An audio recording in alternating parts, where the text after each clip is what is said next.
me gusta que vamos interactuando. Ahí sí la están grabando, así que estamos bien. Ya, mis queridos. Entonces, yo sigo. ¿Quién es el contribuyente, chiquillos? Bueno, los contribuyentes somos nosotros, las personas naturales, pero también nuestros emprendimientos. Para que ustedes sepan, los que hemos creado una SPA o una IRL o una sociedad de responsabilidad limitada, son entes ficticios que hemos creado nosotros y por lo tanto también tienen que hacer operación renta, ¿ya? Entonces, por eso las personas jurídicas, como también nosotros las personas naturales, debemos hacer nuestro proceso de renta, ¿ya? Eso por un lado. Otro concepto inicial importante es entender cuáles son los dos impuestos más importantes para las pymes. Y el primero es el IVA. Ese IVA es el impuesto al valor agregado, ¿ok? Y eso se paga de manera mensual. Ahora bien, de manera anual vamos a tener que hacer este proceso de renta. Entonces, ustedes se preguntarán por qué estamos ahora, ¿cierto? Como en este proceso, y yo les hablo del IVA también. Es porque quien tenga alguna debilidad en el pago mensual de sus declaraciones, esa persona también va a tener problemas ahora en el proceso de renta. Y por eso yo no quiero que ustedes, en el fondo, vayan a tener ese problema y desde ya empiecen a mirar si tienen todas sus declaraciones mensuales al día. De esto depende que ahora tenga un proceso de operación renta limpio, sin problemas, sin observaciones, sin retenciones de las devoluciones de impuestos, etc. Entonces, son ustedes los encargados de revisar, porque si bien ustedes podrían tener a su contador, es el contador el que va a estar obviamente haciendo este tipo de declaraciones, pero ustedes son los encargados de chequear de que esté todo pagado. Porque ¿a quién va a buscar el servicio de impuestos internos? Va a ir a buscar al contribuyente, o sea, a ustedes como personas o también a sus empresas. Bien, voy a pasar al segundo punto de acá, de los conceptos, donde está el servicio de impuestos internos, como ente fiscalizador, chiquillos. ¿Qué quiere decir esto? Que en la mayoría de los casos, ¿cierto? Cuando tenemos dificultades para el cálculo de los impuestos, el servicio de impuestos internos nos va a llamar y nos va a decir, usted calculó mal sus impuestos o a usted le faltó declarar tal cosa. Y entonces nosotros tenemos que proporcionarle información al servicio para poder fiscalizar, ¿ya?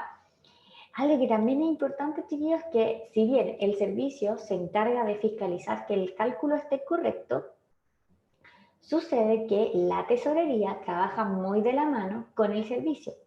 Entonces, si ustedes tienen multas, si ustedes tienen algunas deudas pasadas que no han cumplido, van a tener ahora algún tema relacionado, no quiero decir como que en particular, pero van a tener ahí alguna observación de parte de la tesorería. Y en muchas ocasiones también pasa que les retiene la devolución de impuestos en la tesorería cuando tú tienes deudas anteriores. Es por eso que si tú sabes que hay algo pendiente, también acercarse a la tesorería para generar algún convenio o pagar lo que haya que pagar. ¿Ya? Hasta aquí. ¿Dudas, chiquillos? Otro ente fiscalizador, que estoy hablando de lo mismo, por eso sigo hablando, apenas que ustedes me vayan dejando en el chat alguna duda, es que gracias a la operación renta aparece otro ente fiscalizador que es la municipalidad. ¿A través de qué? A través de la patente municipal. Así que también vayan ahí comentándome cuántos de ustedes no tienen el día de la patente municipal porque no sabían que a lo mejor trabajar desde la casa igual implica tener una patente. Por lo tanto, todos, incluyendo los que trabajan de manera online, deben tener una patente. ¿Ya? Independiente de que no atiendas público en tu casa, igual hay que tener patente. ¿Ok? Bien, yo los voy leyendo en el chat en el caso de que tengan alguna duda. Si no, me voy pasando a la siguiente slide. Bien, y esto quiere decir que nosotros vamos a tener una estructura tributaria. Gracias al proceso que está marcado, el proceso mensual y el proceso anual, que sabemos que el IVA, que es un proceso mensual, es muy distinto al cálculo del impuesto a la renta, que es anual. repito, el IVA es mensual y el impuesto a la renta es anual. Por lo tanto, el hecho de tener dos carriles distintos nunca se topan.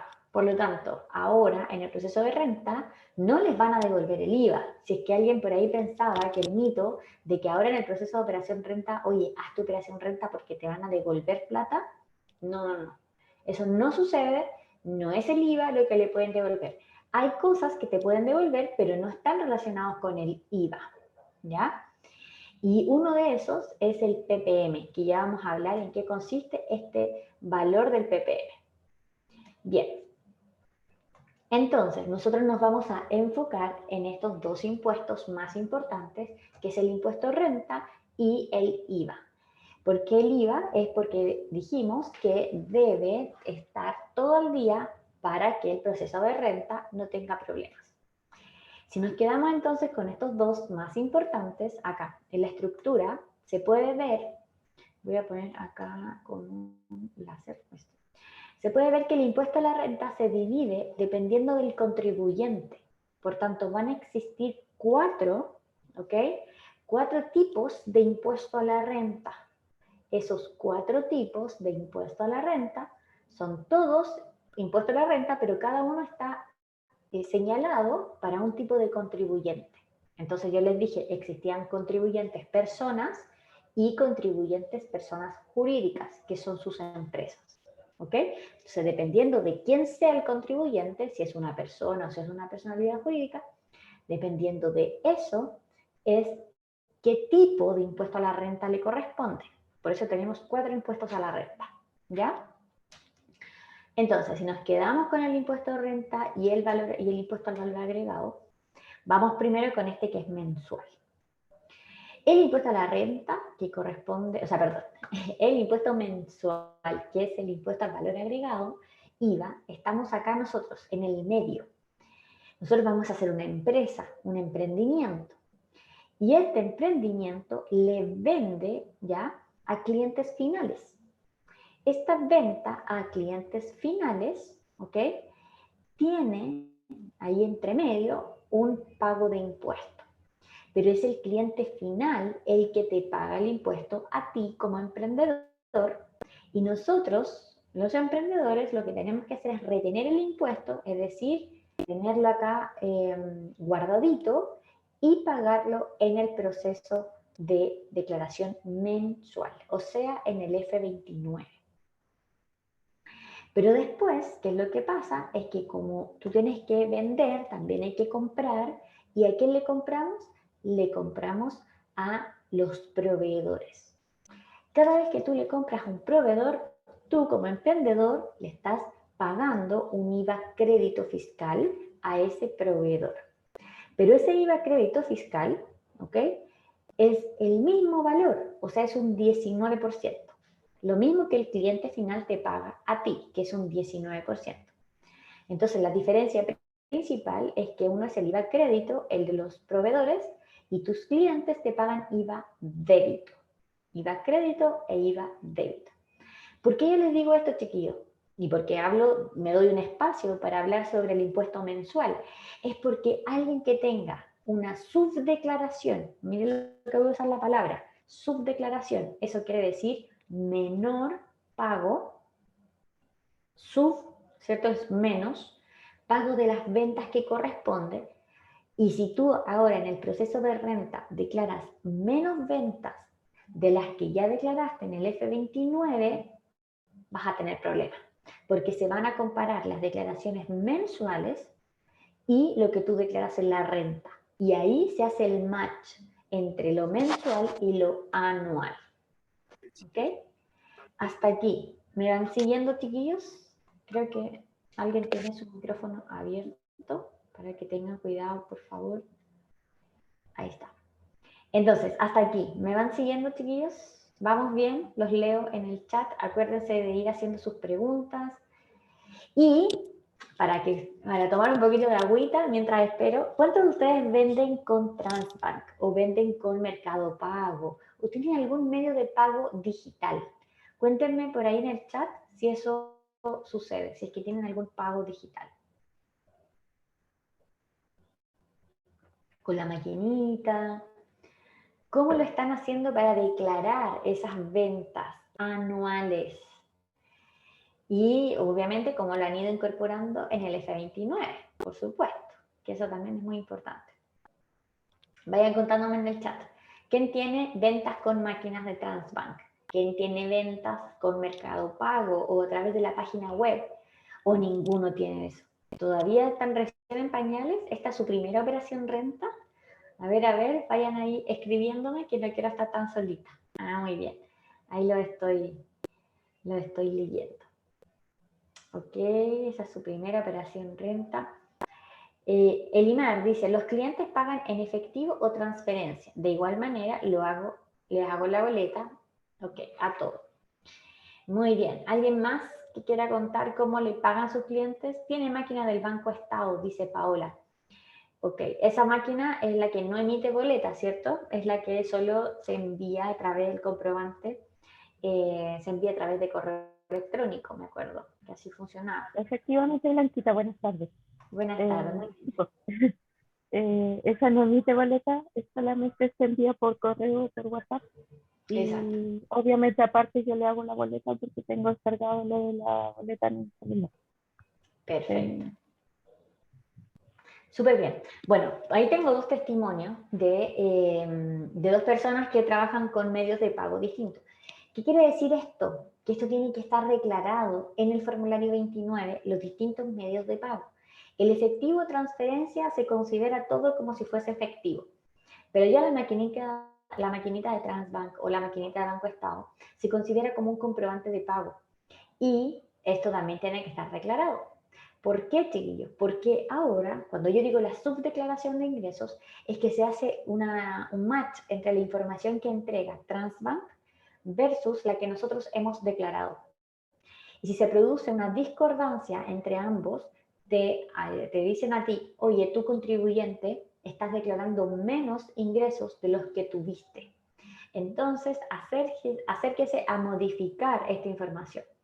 Si te hacen modificar, además podrían cobrarte IVA si es que ellos detectan que no has pagado el IVA de todo lo necesario, de todo lo que vendiste mensualmente. Entonces ahí, ojo con eso, porque hay que arreglar todo lo que esté como medio ensuciando, hay que arreglarlo ahora, antes del proceso de renta. Todavía tenemos algunos días para poder hacerlo, ¿ya? Bien, entonces, sigo acá. Aquí. Bien.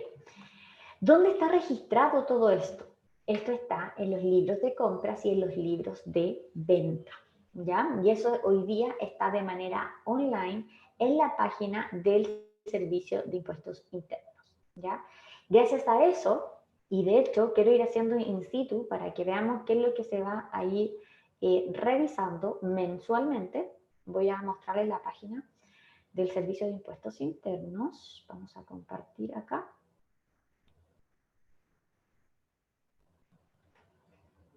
Espérenme un segundo. Voy a mostrarles la página del Servicio de Impuestos Internos. Aquí.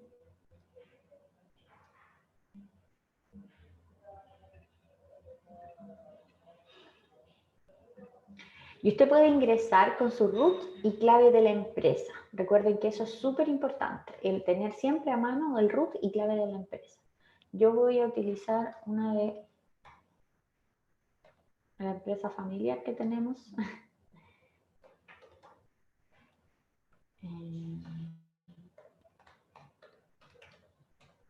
Y aquí. ¿Qué es lo que les quiero mostrar? Porque yo les he hablado de la necesidad de tener todos los formularios 29 al día. ¿Cómo se puede comprobar que esto está al día? Bueno, nos vamos a la parte superior, a servicios online, y nos vamos a dirigir a impuestos mensuales. De impuestos mensuales me voy a dirigir a consulta y seguimiento del F29. Y voy a ir a la consulta integral.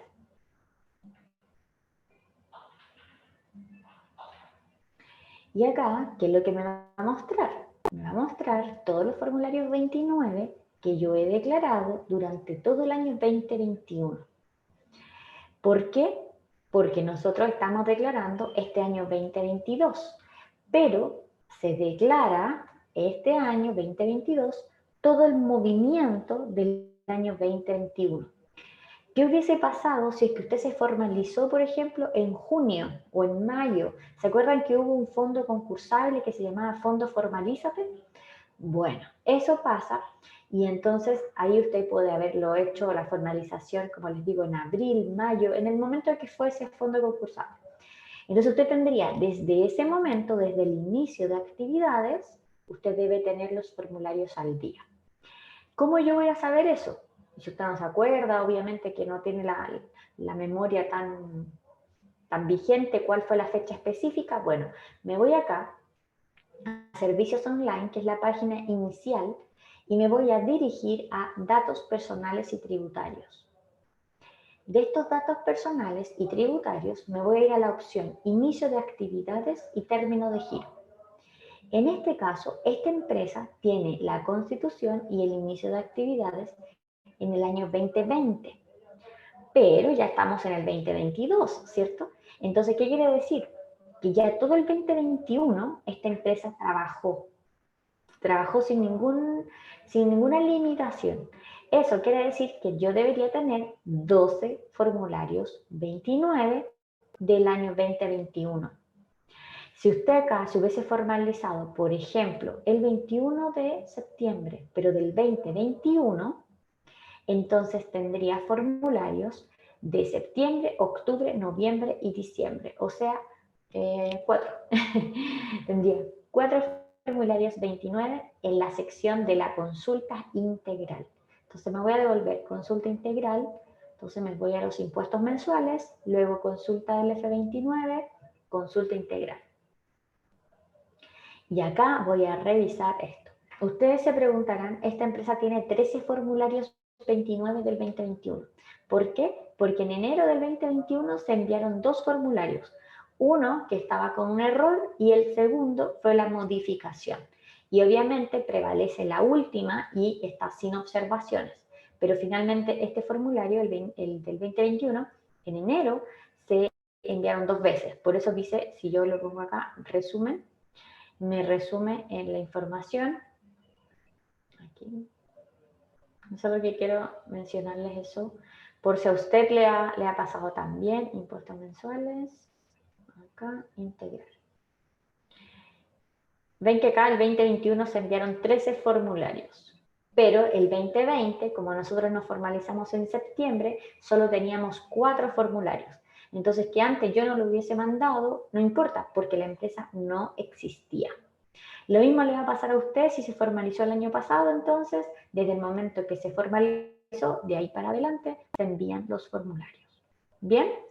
Hasta aquí, ¿dudas? ¿Cómo vamos? ¿Cómo vamos? Esta sería entonces la primera auditoría que ustedes deberían realizar, que es revisar que todos sus formularios estén en verde. ¿Cuáles son los otros estados? Puede ser ND, que es no declarado, puede estar en amarillo con alguna observación. Entonces, ojo con lo que aparezca. Ok. Ahí está Anita reiterando que por favor las personas que se están uniendo vayan dejando su correo electrónico y su teléfono para que se inscriban a la sesión. ¿Bien? Entonces, vamos acá. Aquí, vamos a dejar esto. Ok. Bien. Hasta aquí, ¿dudas? Entonces vamos bien, ¿cierto? Vamos a seguir la presentación. Acá. Y tenemos acá. Ahora, de acá, de los impuestos mensuales, también vamos a tener los impuestos anuales, chiquillos.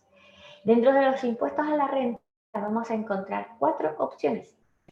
De esas 4 opciones, dependiendo de quién es el contribuyente, es lo que nos toca declarar.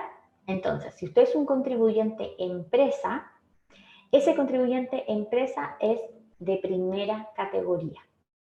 Eso quiere decir que les va a tocar declarar el impuesto de primera categoría a su empresa. Y eso es un valor, es una tasa, es el 10%. De hecho, a ver si lo pongo acá. Quería anotarlo. Aquí. Ahí. Hoy día es el 10%, ¿ya? 10% lo vamos a poner así. Ahí. Es el porcentaje. 10% es el impuesto de primera categoría, que es el impuesto a las empresas, ¿ya? Luego está el impuesto único de segunda categoría, que es el que está acá abajito, y este está puesto sobre las personas, pero no cualquier persona, chiquillos, es sobre las personas que tienen, se me fue la palabra, un contrato de trabajo, y eso quiere decir liquidaciones de sueldo, ¿sí? Lo voy a decir de nuevo. El impuesto único de segunda categoría es el impuesto al trabajo. Entonces, tienes que tener un contrato de trabajo o liquidaciones de sueldo. Entonces, como está puesto sobre las personas y no sobre las empresas, es a la persona a quien le descuentan este impuesto. ¿Ok? Acá existe también el impuesto global complementario, que es otro impuesto a la renta, pero también es sobre personas. ¿Qué tipo de personas? Personas que den boletas de honorarios. Son las personas llamadas independientes, que no tienen una empresa, que solo entregan boletas de honorarios. ¿Ya? Profesionales, probablemente hasta su contador le entregue boletas de honorarios a ustedes por los servicios que prestan. Entonces son personas independientes. Por último, está el impuesto adicional. Este impuesto adicional corresponde, y aquí quiero que les quede bien marcado, el impuesto adicional es impuesto a las personas extranjeras, pero sin residencia y sin domicilio en Chile, pero que ganan dinero. Voy de nuevo. Es el impuesto a personas extranjeras que no tienen domicilio, que no tienen nacionalidad chilena, que no tienen ninguna relación con nosotros, pero que ganan dinero en Chile y se van, como se dice. ¿Por qué? Porque al salir del país tienen que pagar este impuesto adicional, que es un 35%. ¿Bien? Entonces ahora vamos a andar un poquito más sobre esto, ¿ya? Ok. Ahí solo quiero...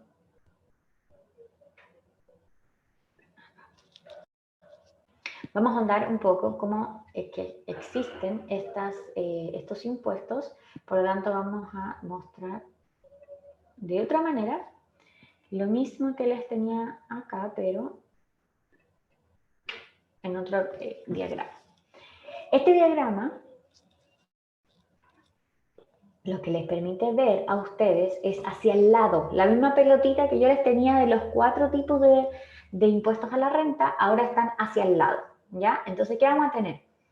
Lo mismo, pero acá los contribuyentes están aquí, y la pluma, esto, o el láser. Vamos con el láser. Entonces, acá, en esta sección, en la primera columna, van a encontrar impuesto al trabajo dependiente, entonces es un tipo de contribuyente, es el contribuyente que tiene un contrato de trabajo. ¿Y qué impuesto le corresponde? El impuesto único de segunda categoría. ¿De qué depende el cálculo del impuesto? Esto depende de una tabla. Y aquí les muestro la tablita. Esta tablita dice...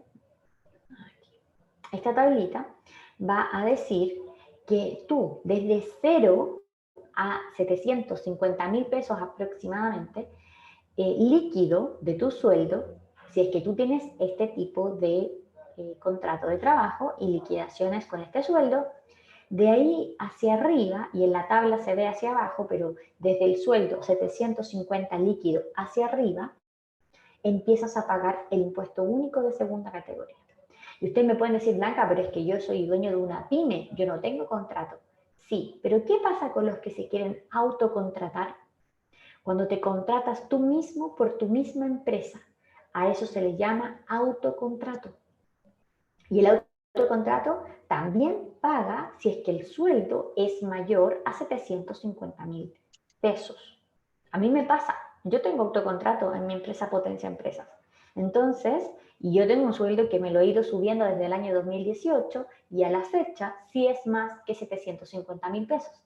Entonces, eso significa que yo, como empresa, me pago a mí misma, porque como yo soy la autocontratada, pago el impuesto único todos los meses. Entonces, eso está reflejado después en las liquidaciones de sueldo y por lo tanto es parte del gasto de la empresa. Una empresa que tenga trabajadores y que no haya pagado impuesto único porque no lo sabía, puede que el sueldo no sea, que el sueldo sea menor, entonces no hay que pagarlo, pero si el sueldo era mayor y no sabía, entonces no puede poner eso como gasto en la empresa. Por eso es tan importante determinar si es que el sueldo califica o no califica. Hasta aquí, ¿alguno de ustedes tiene autocontrato? Si me pueden ayudar ahí en el chat, ayudándome en decirme si es que tienen autocontrato o si es que lo han pensado en algún momento, tener un autocontrato. Los voy leyendo. Yo sé que han estado mandándole acá información a Israel, pero vayan participando conmigo también, porque si no se hace muy aburrido. Si no, para eso yo les grabo la clase y ustedes la ven en YouTube. Ya, genial. No, por acá. Listo. No sabía que se podía hacer, dice la Caro. Muy bien, entonces ahora ya lo sabes. Estamos bien, ok. Ya, sigo. Entonces, el segundo es el trabajo independiente. Ese trabajador independiente tiene boletas de honorarios y el trabajador independiente pagará el impuesto global complementario según un tramo. Miren, como el trabajo independiente se calcula el impuesto una vez al año, acá, es que esta tabla corresponde a la tabla del global complementario. Como la ven, es muy parecida a la que vimos que es mensual, que es la de las liquidaciones de sueldo. Pero esta tabla de global complementario es anual. Entonces, la tabla es similar, pero los montos son mucho más altos porque ya está pensando en rentas anuales, no mensuales. Entonces, en las anuales, ¿qué vamos a tener? Vamos a tener que desde 0 a 8 millones de pesos en el año estarán exentos de pago. Es decir, no tienes que pagar nada de nada. Y si subes de eso, mayor a 8 millones anuales en bolsas de honorarios, es que si subes de eso, tienes que empezar a pagar impuestos. Ahora, yo no les recomiendo quedarse en los 8 millones porque sí. Me explico lo que estoy diciendo. Yo creo que nosotros no podemos limitar nuestro crecimiento por el solo hecho de no querer pagar impuestos.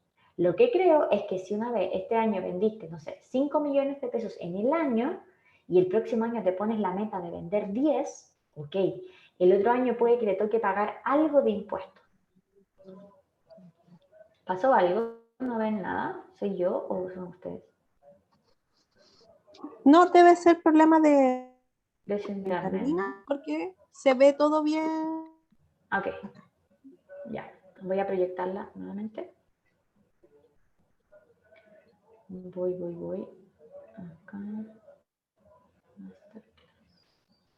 Y acá.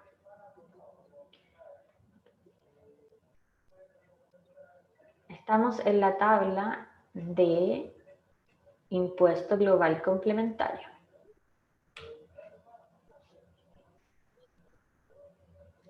Sí, esa tabla es de los honorarios. Ay. Ok, y eso corresponde a los honorarios, pero también, y aquí lo vamos a ver en la tablita, en este esquema, es que los dueños de empresas, ¿ok? Los dueños que tenemos a cargo una empresa y que hacemos retiros o tenemos autocontrato o tenemos rentas atribuidas de parte de nuestra empresa, entonces todos nosotros, las pymes, los dueños de las pymes, también al retirar plata de su empresa, tendrán que hacer su declaración de renta para ver si es que le corresponde acá, como dice, también pagar y sumar los ingresos y saber si hay que pagar el impuesto global complementario. Bien, entonces, el impuesto global complementario, 1, lo pagan las personas independientes con boletas de honorarios, o 2, lo pagan los dueños de empresas como nosotros, dueños de pymes, que hacen retiros, tienen autocontrato, o, porque puede ser cualquiera de estas, entonces, tienen retiros, o tienen contrato, o también tienen rentas atribuidas.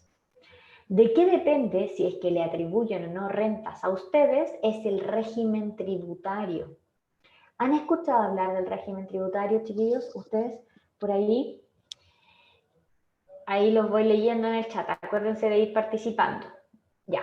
Y el último impuesto que vamos a hablar ahora es y ahí ya después me voy a lanzar más con detalle respecto del régimen tributario. Por eso lo voy a dejar un poco stand-by mientras les hice la pregunta, así que ustedes en el chat me pueden ir escribiendo. Y paso al impuesto de la empresa, que es el impuesto de primera categoría. Este impuesto es de un 10%, por lo tanto no hay una tablita para este impuesto. Es simplemente un 10% aplicado a la utilidad de la empresa. ¿Ya? Entonces, cualquier pyme que tenga una utilidad, o sea, haber hecho ingresos menos todos los gastos y ese resultado final de todos sus ingresos menos todos sus gastos le arroja un resultado positivo, entonces se le aplica un 10%, ya a ese resultado positivo. Ahora bien, vamos pasando. Llegamos al momento ya de la línea de tiempo de esta operación renta. Entonces vamos a entrar en materia.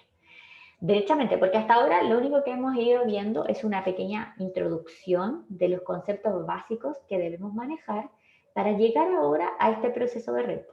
No perdamos el foco, porque la clase de hoy es el ABC de la operación renta. Por lo tanto, corresponde a que usted conozca todo el panorama de este proceso, ¿ya? Y esta foto, que en el fondo es la que les pongo a ustedes en la pantalla, que es determinar en qué mes yo debería estar haciendo qué cosa de la operación renta, esto es, ¿me entienden? Entonces significa que ustedes van a tener en febrero estar haciendo un cierre de la contabilidad de su empresa. Necesitan hacerlo ya.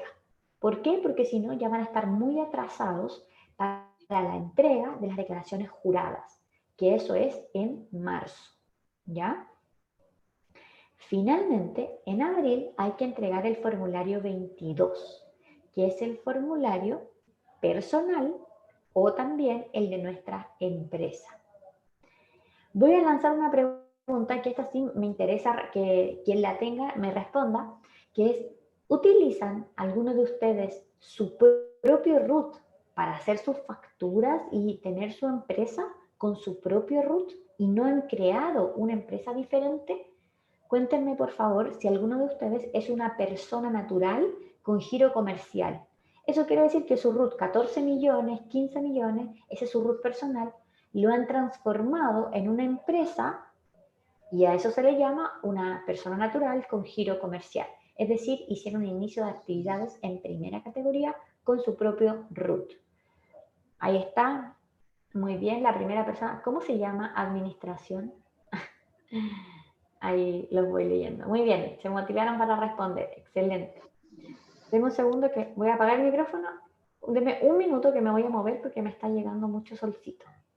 Pero ya aparezco. Los leo en el chat. Estoy aquí, cualquier cosa. Pero me fui.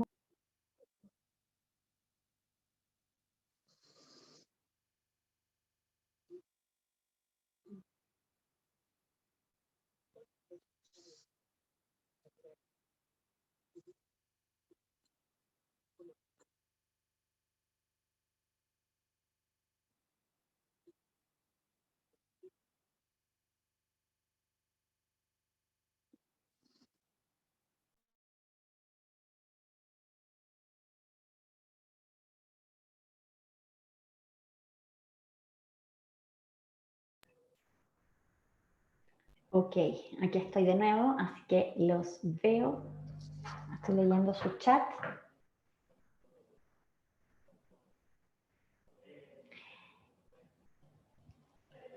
Ok.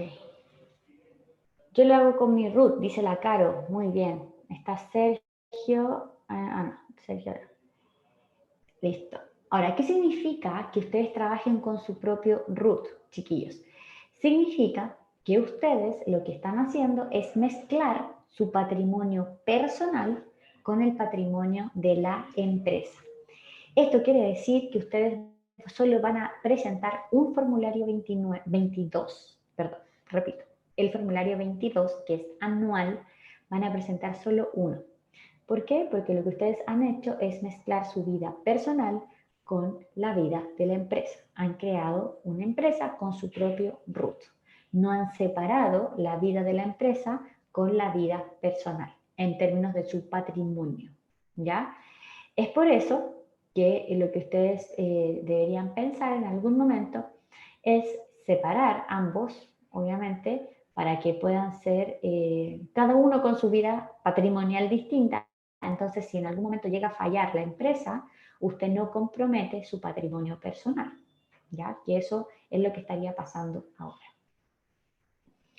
Bien, dicho esto, vamos a la parte ya más robusta, que es la primera etapa, es cómo hacer este cierre contable, qué es lo que implica este cierre contable. Y lo primero que vamos a saber es la necesidad de cuál es la contabilidad que yo voy a llevar, ¿ya? Para saber cómo yo se la presento después al servicio de impuestos internos. Y de eso depende, ¿cierto?, el régimen tributario que yo les había mencionado recién. Entonces, el régimen va a determinar el tipo de contabilidad que ustedes van a llevar.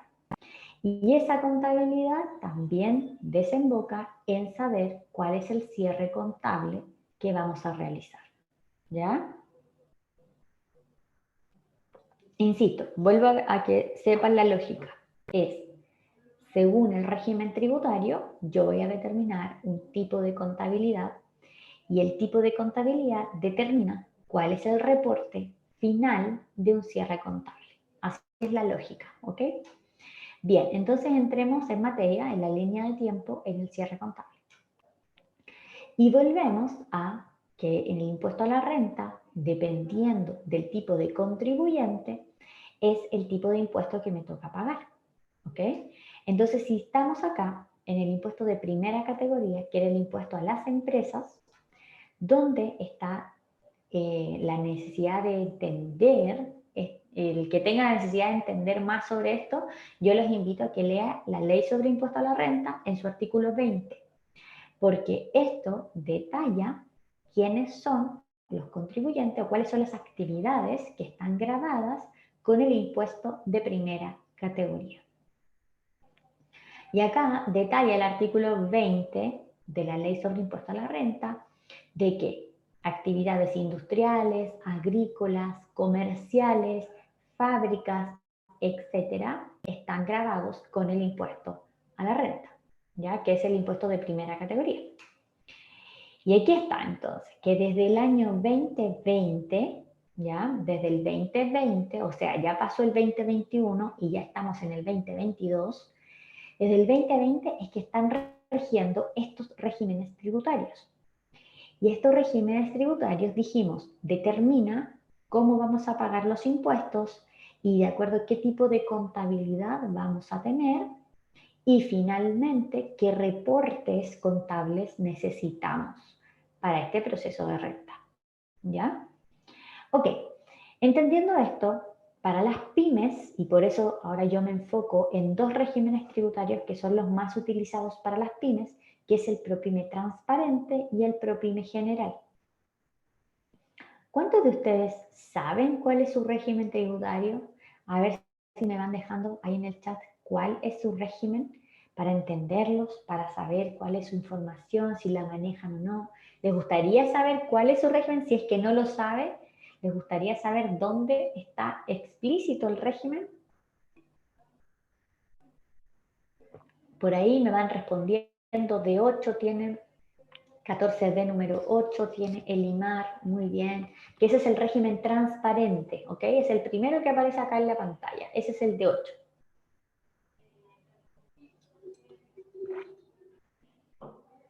¿Alguien que tenga de 3? No lo sé, dice la Caro. Muy bien. ¿Quién más? ¿Quién más? ¿Quién más aparece por ahí? Importante que sepan el régimen. ¿Por qué? Porque ahora entramos en un proceso en el que podrían cambiarse de régimen, ¿saben? Y es importante que ustedes sepan porque de esto determina cómo van a pagar los impuestos anuales, ¿ya? Entonces vamos a ello. Vamos a mostrar por acá, renta presunta, ahí aparece Anita que ella le conoce también la historia como asesora. Pero bien, vamos a mostrar cómo se ve. Vamos a dejar de proyectar aquí y vamos a mirar la página del servicio. Aquí. Bien. Me voy a la parte inicial de la página. Entonces, usted ingresa con su root y clave, ¿ya? Su root y clave empresa, no personal. Entonces, nos vamos a la parte superior y acá en este cuadro azul dice el régimen tributario que ustedes tienen. En este caso, régimen transparente 14B número 8.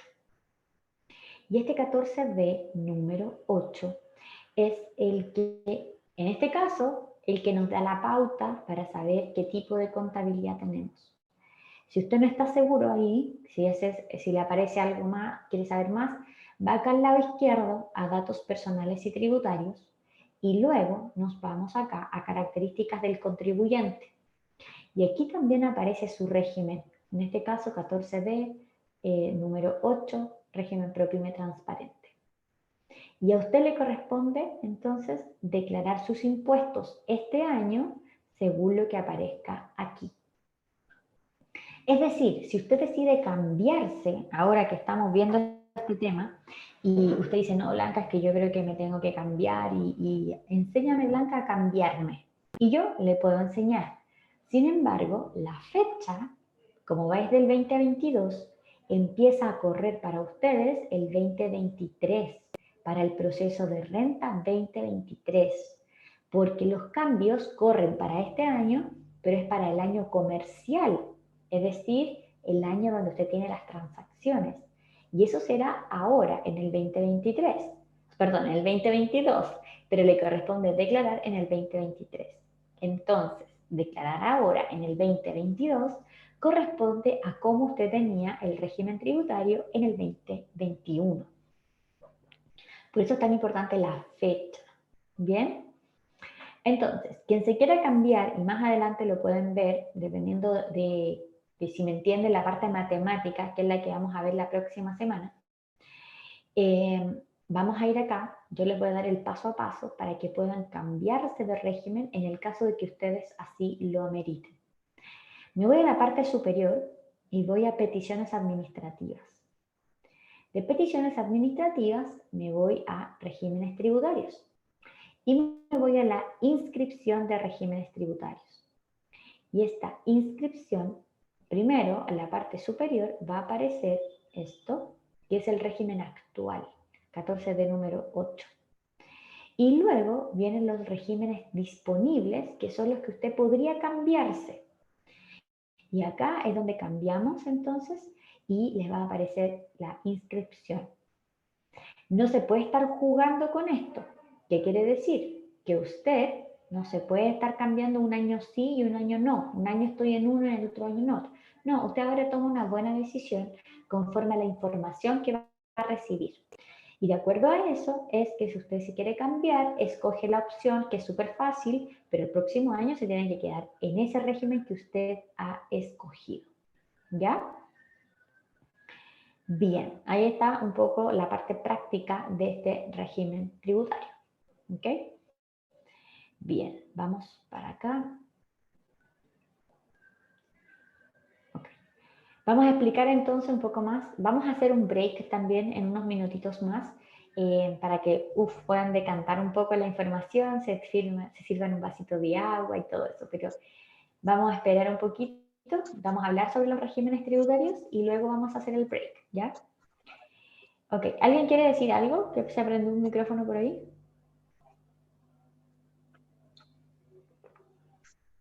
Ya, no, solo se prendió.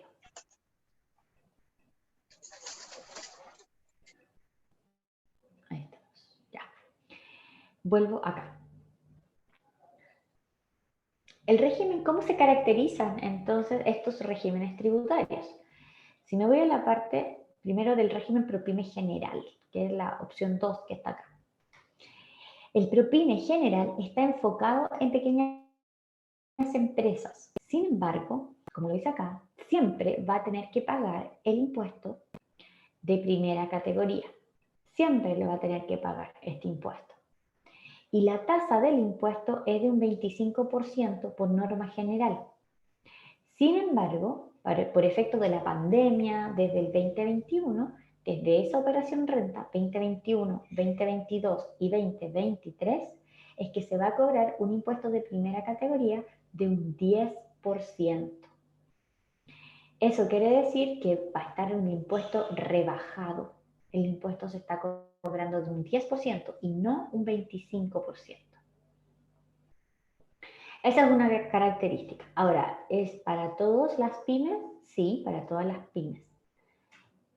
Aquí hay algunos conceptos como más, mencionando algunas cosas más técnicas, pero dentro de lo que a usted le tienen que quedar claro es que no pueden exceder las 75.000 UFs de ventas.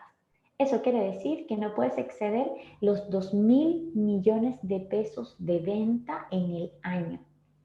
Y eso es súper importante, chiquillos, porque la verdad es que ninguno de nosotros puede que lo esté excediendo, los 2.000 millones de pesos en el año.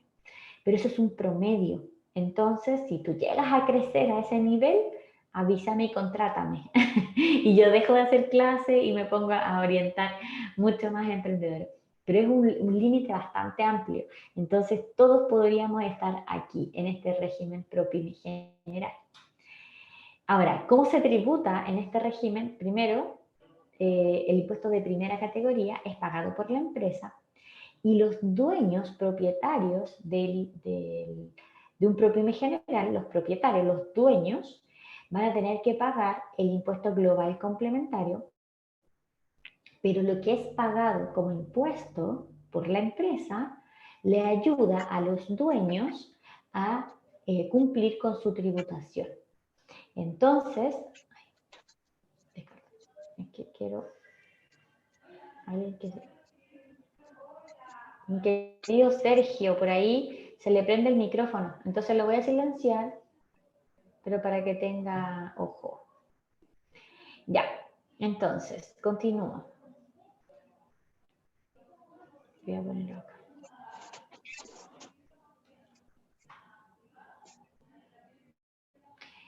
Ya, estábamos como tributa, entonces, el ProPyme general, y él les decía que tributa como los propietarios van a tener a su favor el impuesto de primera categoría, que es el impuesto que pagó la empresa, después le ayuda a los dueños a sus impuestos personales. Pero pasa lo siguiente, esto usted lo va a ver mucho más claro cuando pasemos a la parte matemática y eso lo vamos a tener en la sesión 2. Pero quiero que se queden con esto. El ProPyme general, siempre que hayan utilidades, va a tener que pagar el impuesto de primera categoría. En cambio, si me paso acá ya al ProPyme transparente, que es el D número 8, el D número 8 tiene la gran particularidad de que no paga el impuesto de primera categoría. Entonces, a eso se le llama estar liberado o estar exento del pago del impuesto de primera categoría. Entonces, ¿cuál es la diferencia entre el ProPyme general y el ProPyme transparente? Es este gran beneficio de no pagar el impuesto de primera categoría. Porque después, esas ganancias que puede tener la empresa se le atribuyen directamente a los dueños, personas naturales, y así los dueños solo pagan el impuesto global complementario.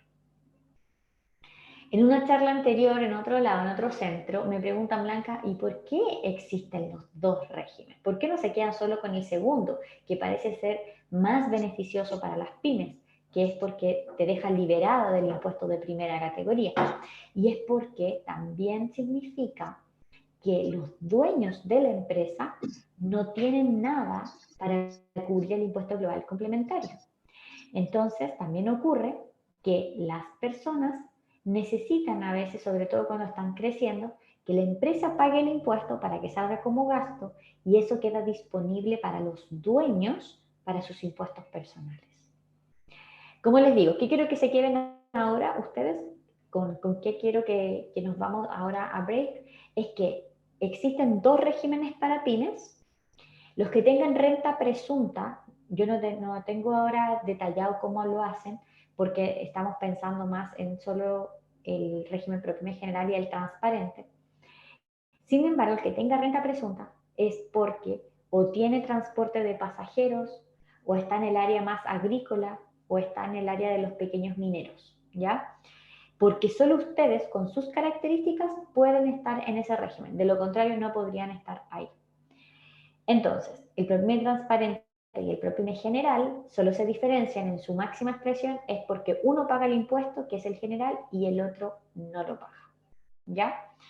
Bien, vámonos a break unos 10 minutitos para hacer como un refresh, se puedan parar, estar ahí mirando sus redes sociales, lo que sea, y volvemos entonces en un ratito más. Son las Blanquita. 16:40. 16:40, 16:50. Eso, ¿Volvemos? Ok, Volvemos. ya. 16:50 en punto, chiquillos, lo esperamos. En punto, chiquillos. Listo. Seguimos. Listo. Muy bien. Ya está. Entonces, si hablamos de los regímenes, ustedes van a tener acá estas características. Vamos a entrar en materia. Esta materia es cuál es la información contable que se debe presentar según el régimen tributario. Entonces, ¿qué vamos a tener? Que quienes tengan contabilidad simplificada van a ser los que pertenecen al régimen 14D número 8. Y los que tengan contabilidad completa son los que pertenecen al régimen 14D número 3, que es el régimen general. Mientras que el régimen transparente, entonces el 14D8, tiene por norma general, va a tener contabilidad simplificada. Repito, contabilidad simplificada es para el 14D número 8. Contabilidad completa es para el 14D número 3. El 14D número 3 también podría escoger contabilidad simplificada, pero para eso tiene que escogerla. No es al azar, ¿ok? Tiene que escogerla. Mientras que por defecto, o sea, si ustedes no escogen nada, cuando yo digo por defecto es porque ustedes no escogieron nada. Entonces, automáticamente, el Servicio de Impuestos Internos les va a asignar un tipo de régimen y por ende un tipo de contabilidad. Entonces, por defecto, para el que está en el 14 de número 3, automáticamente se le asigna contabilidad completa. Nadie es asignado contabilidad simplificada a menos que usted lo haya elegido. Es por eso que ustedes van a escoger contabilidad simplificada cuando también se cambian de régimen a un régimen 14D número 8. Bien, ¿qué implica esto? El que tenga contabilidad simplificada, cuando está haciendo el cierre de la contabilidad de su empresa, el de contabilidad simplificada solo tiene que cerrar dos libros contables. Uno, que es el libro de caja, y el otro es el registro de compras y de ventas. El registro de compras y de ventas, que es el que el Servicio de Impuestos Internos va actualizando todos los meses con la información automática, ese registro de compras y de ventas es el que usted utiliza para preparar el formulario 29, ¿ok? Pero también se tiene que complementar información. ¿Qué va a complementar? Usted le va a agregar documentos que no estén especificados de manera online. Por ejemplo, la DIN, que es una DIN es una declaración de ingresos. Las DIN se realizan cuando un agente de aduana es el encargado de tramitar la internación de mercadería, o sea, cuando usted importa. Usted importa productos para comercializar, por ejemplo, o para fabricar algo, importa materia prima, etc. Y eso pasa por un agente de aduanas, y el agente de aduanas le tiene que entregar una DIN. Esa DIN es la que se registra en el registro de compras y de ventas de manera manual, porque no llega automáticamente. ¿Ok? ¿Por qué es tan importante tener al día cerrados esos registros? Porque si usted no tiene esto complementado, no va a poder poner esa DIN, esa importación, como gasto. Y es por eso que tiene que estar dentro del registro de compras y de ventas para que después usted lo pueda agregar como gasto dentro de la empresa. La diferencia entre ese registro, que es el libro de caja, vamos a poner acá, el registro de compras, que es el libro de, perdón, sí, este registro de compras, diferencia de este libro de caja, es que el registro de compras y de ventas es según la emisión, le vamos a poner una E, es una emisión de documentos, mientras que el libro de caja es cuando realmente entra y sale el dinero. Me explico. Yo podría haber vendido productos, por ejemplo, hoy día. Le hago una venta, no sé, a una empresa que necesita productos corporativos, por poner una... Ya. Y para el Día de la Mujer, ahora que se viene en marzo, y usted vende productos corporativos. Y usted emite la factura hoy día para vender esos productos. Pero usted no le pagan hoy día. Puede ser que esa empresa le pague en 2 semanas más o en 3 semanas más, cuando lleguen los productos, cuando lleguen en marzo esos productos. Entonces, ¿qué va a pasar? Que usted va a tener una emisión de la factura de venta hoy día, pero se la va a terminar pagando su cliente en 2 semanas más. Eso va a estar registrado acá, por ejemplo, en marzo, mientras que el registro de compras y de ventas va a tener la emisión del documento ahora, en febrero. ¿Ok? Entonces, eso quiere decir que se diferencian porque uno tiene la entrada real y el otro tiene la emisión de los documentos. ¿Ya? Bien, eso por un lado de la contabilidad simplificada. Esos mismos registros se complementan acá en contabilidad completa. Registros se mantienen, digamos, los mismos, pero se agregan, ¿ya?, el libro diario y el libro mayor. ¿Para qué? Para hacer esto que se llama el balance. El balance de 8 columnas es obligatorio para quien tenga contabilidad completa. Y es por eso que es uno de los reportes más importantes para un 14B número 3. Es que necesita, ¿ok?, su balance. Y es por eso que yo creo que el que tenga contabilidad completa no puede dejar de lado su aspecto contable y va a necesitar la ayuda de un contador, porque es necesario que cumpla con las leyes tributarias y contables para tener un balance. ¿Ok? Bien, hasta aquí. Había alguien que tenía una manito levantada, no sé si fue por error o porque de verdad tiene alguna pregunta. Sí, yo, buenas tardes. Elizabeth, ¿verdad? Sí, Listo. tengo una duda respecto de la contabilidad simplificada. A ver, por ejemplo, si yo emito una factura de venta en el mes de diciembre del año 2021 y esa factura recién me la pagan en marzo del año 2022, lo pagado en el año 2022 se considera para el cálculo de las utilidades a pagar, para el No. cálculo, no sé. Lo que Ok. usted no le pagaron, en el 2021, queda para el siguiente año, que sería el 2022, y entonces usted va a tributar en el 2021, o sea, la operación renta de ahora, que se cierra el 31 de diciembre, que eso es el tema, que como se cierra el 31 de diciembre, hasta ahí usted va a pagar por lo que le han pagado. Entonces, si a usted se lo terminan pagando en marzo, es en el 2023, cuando está haciendo la declaración de renta del 2022, es que usted, además de las facturas que va a emitir en el 2022, va a agregar este ingreso que era de una factura anterior. Ah, ok, muchas gracias. Excelente. ¿Alguien más por ahí que tenga alguna otra duda, chiquillos? ¿Vamos bien? Ok, sigo.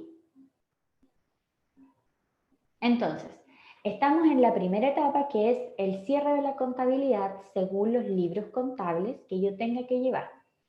Entonces, llegamos a aquí, que el contabilidad completa debe llevar el balance, el que tiene simplificado tiene que llevar el libro de caja. Y luego hablamos de qué es el PPM, chiquillos. El PPM es el pago provisional mensual. Esto quiere decir que yo todos los meses tengo que pagar una provisión, es decir, un ahorro. Por lo tanto, esa provisión me ayuda a pagar el impuesto de primera categoría. ¿De cuánto ha sido lo obligatorio que ustedes han tenido que pagar? Obviamente puede que uno pague más, pero esto es lo mínimo que hay que pagar, que es un 0,1% aplicado ¿a qué? Al valor de las ventas netas que ustedes han declarado. Ventas netas que ustedes han declarado. O sea, todos los meses se han declarado esas ventas. Y entonces el 0,1% se calcula sobre las ventas. ¿Bien? Y entonces ese colchoncito, por decirlo así, esta bolsita de ahorro, es que se va a utilizar para pagar el impuesto a la renta. ¿Ya? Bien, seguimos. Aquí estaba la descripción del libro de caja, que son el flujo, el real salida y la real entrada. Más o menos esa es la estructura de un libro de caja. Si usted no ha tenido el libro de caja en todo el año, le sugiero que ahora es el momento de reconstruirlo, de tenerlo al día. Esto no se carga en ninguna parte de la página del servicio. Sin embargo, cuando usted lo fiscalizan, le van a pedir toda su información del año para poder fiscalizarlo. Y si es necesario, un fiscalizador le va a pedir información de los años pasados también. Entonces, todo esto es necesario para tener el sustento contable para las declaraciones anuales. ¿Ya? Bien, entonces, gracias al registro de compras y de ventas es que también se puede chequear que se hayan pagado bien el impuesto IVA. Por eso también es importante tener al día el registro de compras y de ventas, como hace un ratito se los acabo de comentar. Así se ve el registro de compras Blanquita, y de ventas. Pucha, disculpe que la interrumpa, pero es que volviendo al libro digamos, al registro de caja, ¿Ya? o sea, a ver, voy a volver al ejemplo que le señalé recién. Yo emito la factura en ¿Ya? el mes de diciembre, me pagan en el mes de marzo, entonces los pagos, la fecha de los pagos tiene que ser actualizada, es decir, el contador tiene que ir ingresando la fecha de cada uno o sea, los pagos de cada una de las facturas emitidas durante el año, porque si no, el Servicio Sí, de Impuestos Internos presume que las facturas fueron está pagadas pagada. en las fechas que fueron emitidas. Exacto. Sí. Ya, ¿y cómo se acredita eso Con la cuenta del banco, con la cartola del banco, necesariamente? Tendría que enviarle necesariamente. entonces a la contadora la cartola bancaria que da Exacto. cuenta, digamos, de los pagos efectuados. Ah, Sí, ok, muchas gracias. sí. O sea, de hecho, si somos más rigurosos, el libro de caja debería responder a lo que está en la cuenta del banco. Por eso es tan importante que ustedes tengan una cuenta de banco de la empresa. Recuerden que todos podemos tener cuenta de empresa en Banco Estado, es gratis y la pueden sacar que en la cuenta emprendedor. Entonces yo se la sugiero porque es la única manera de que el servicio no cuestione, porque no puede cuestionar lo que está en una cartola del banco. Entonces, por eso es que ustedes tienen que tener una cuenta dedicada solo a la empresa. Continúo. Entonces, el registro de compras y de ventas funciona desde el año 2017. Por eso es tan importante que hoy día, a la fecha, el 2022, se siga complementando la información para tenerlo todo al día.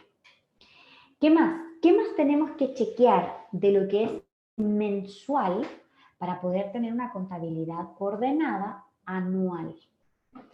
Primero, tenemos que ver que todos nuestros formularios 29 estén al día, ¿cierto? Eso es lo que yo les estoy explicando. Y si los formularios 29 están al día, el IVA va a estar bien pagado. Y por supuesto, lo que viene después es que si alguien entregó una boleta de honorarios a tu empresa, esa boleta de honorarios, también tú debes haber pagado la retención de la boleta de honorarios. Esa retención que aparece en la boleta, que dice antes, antiguamente era un 10%, ¿cierto? Y ahora vaya en el 12,25%, pero todo eso tiene que estar declarado y pagado. También el impuesto único de segunda categoría, que yo les explicaba, es el impuesto al trabajo, si es que tienen ahí una persona contratada. También tiene que haberse declarado bien el pago provisional mensual, que es este ahorro que se hace respecto de las ventas netas. Entonces, tenemos que el pago provisional mensual se hizo todos los meses y ahora tengo que llevarlo como esta bolsita que me va a ayudar al pago anual. Y finalmente, debo tener al día, esto es como todo un checklist que usted tiene que estar así como chequeando, sí, se pagó bien, sí. Y finalmente, algún impuesto que no tenga que ver con la ley de la renta, ¿ya? Pero que depende de su giro. Por ejemplo, el que vende alcohol sabrá que en sus facturas de compra tiene que haberse declarado el impuesto al alcohol. El que vende pan, cuando compra harina, se declara el impuesto a la harina. Y así sucesivamente. Otros impuestos, entonces, que no son del impuesto a la renta, pero que son impuestos, también se deben declarar. Ahora, ¿dónde va a estar toda esta información? Ahora se los voy a mostrar de manera práctica. Aquí, vamos a entrar a la página del servicio y vamos a mostrar esto. Vamos a compartir acá.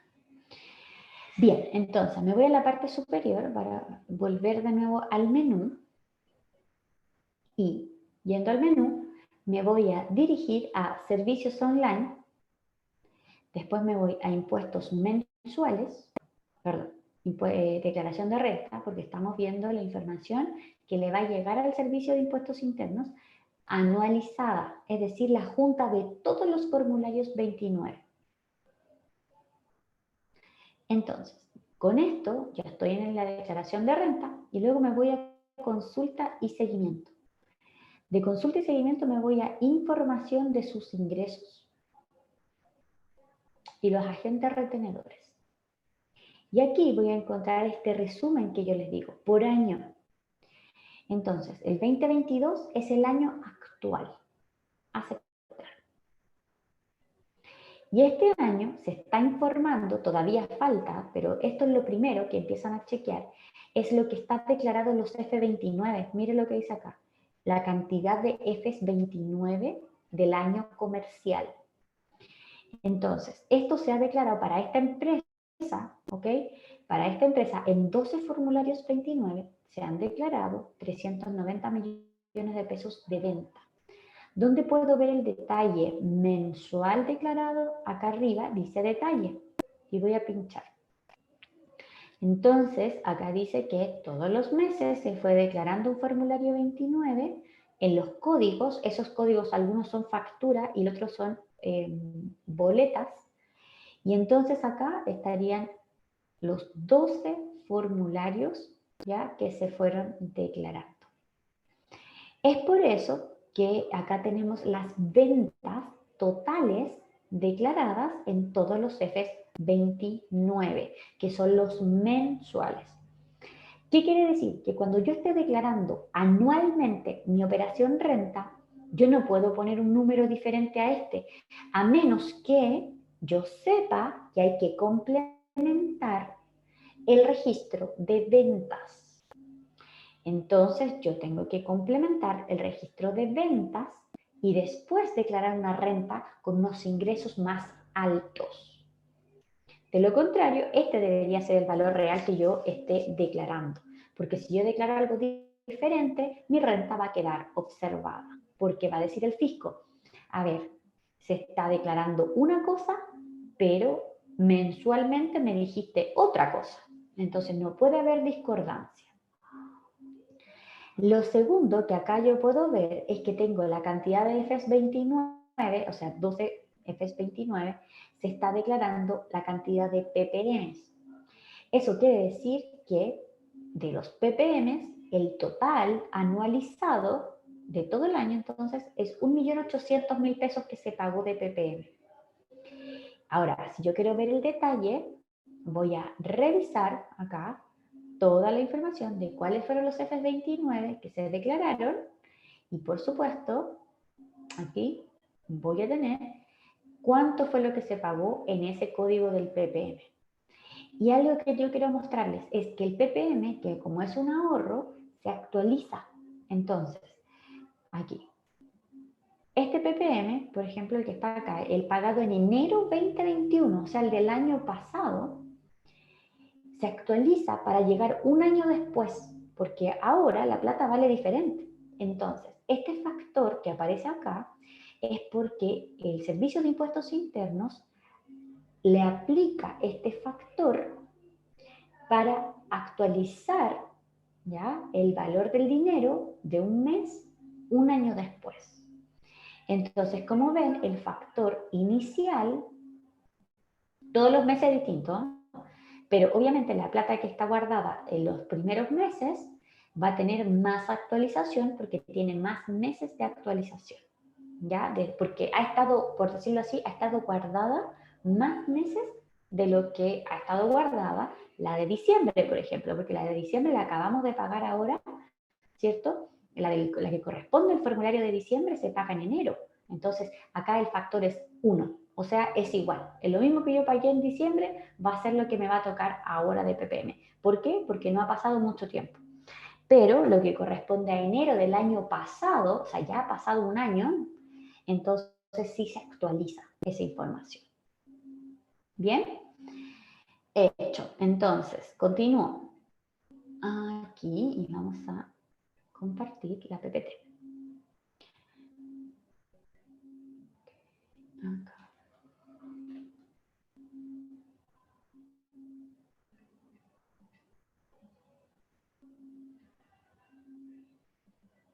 Aquí. Ya. Entonces, dicho esto, ¿qué es lo que va a pasar? De que ahora en el proceso ya tenemos acá la actualización de las ventas, la actualización del ppm. Es que nosotros vamos a tener que entregar una declaración jurada. Y ahí entramos ya en materia. Para responder el punto 2 y el punto 3, es que el fisco, y cuando yo digo fisco, chiquillos, es cuando estoy hablando del Estado, y cuando hablo del Estado, hablo del Servicio de Impuestos Internos. Se los aclaro para que todo lo que yo voy hablando también me entiendan lo que yo voy diciendo. Entonces, el Servicio de Impuestos Internos ahora nos solicita en marzo hacer declaraciones juradas. Y por eso, ahí es donde va a comprobar la información de las boletas de honorarios y de los trabajadores contratados, gracias a las declaraciones juradas. ¿Bien? Voy a avanzar. Y ahí entonces vamos a hablar de algunos gastos, por ejemplo esos de sueldos y de boletas de honorarios que ahora nos permiten agregar en el proceso de renta. Y entonces, aquí entramos en materia. Chiquillos, vayan dejándome en el chat qué tipo de gastos tienen ustedes para saber si esos gastos son aceptados o no por el Servicio de Impuestos Internos. Yo por mientras les voy a estar dando definiciones, pero ustedes en el chat los quiero leer de cuáles serían tipos de gastos que ustedes quieren saber si se pueden aceptar o no para el proceso de renta.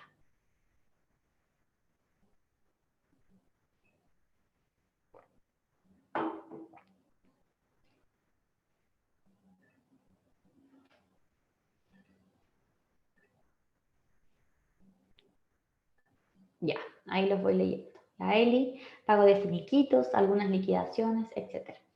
Bien, vayan sumándose. ¿Alguno de ustedes utiliza? Yo voy a partir entonces con tirarles algunos gastos, a ver si ustedes se remecen con lo que yo les estoy diciendo.